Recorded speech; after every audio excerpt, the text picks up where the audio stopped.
Hi everybody, welcome to our daily devotions today. We're in the book of Judges. I'm loving all these different stories of these different people and learning and trying to suck out every grain of thought that we can from these amazing stories of people that ordinarily we may never even read of or refer or preach about.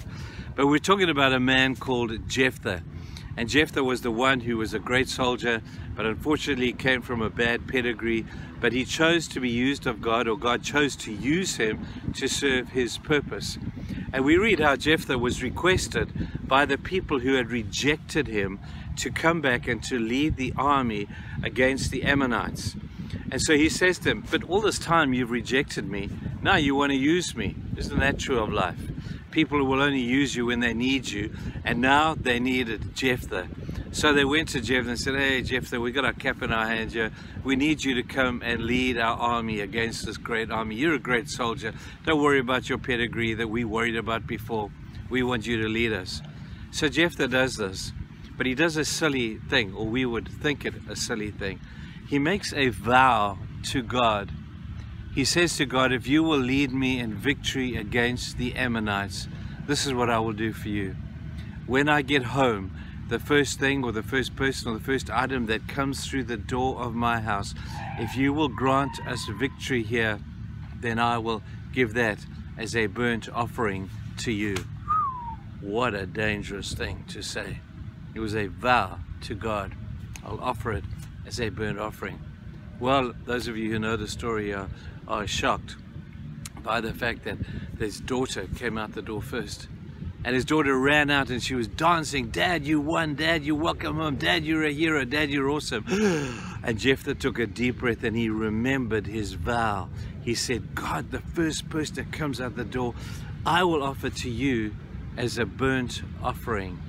And it had to be his daughter.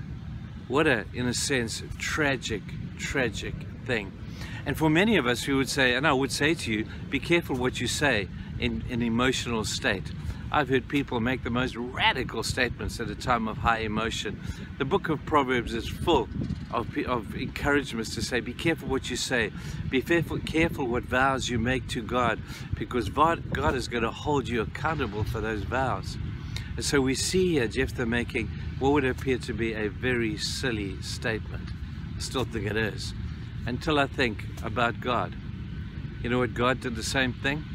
And we would take a silly statement and we would turn it into a sacred statement, because God said, I will offer my son up as an offering. I will offer my one and only son, Jesus, as an offering on your behalf.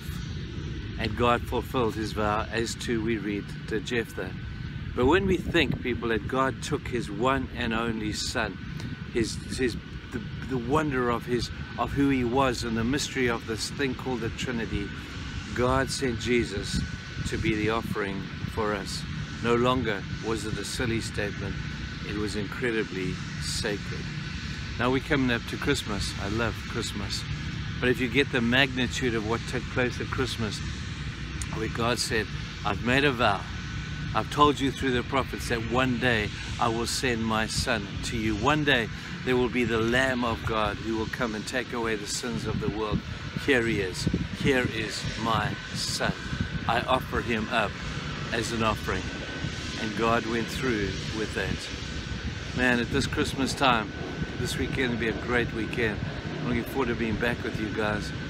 But man, what an offering God did. It's not some sentimental little thing.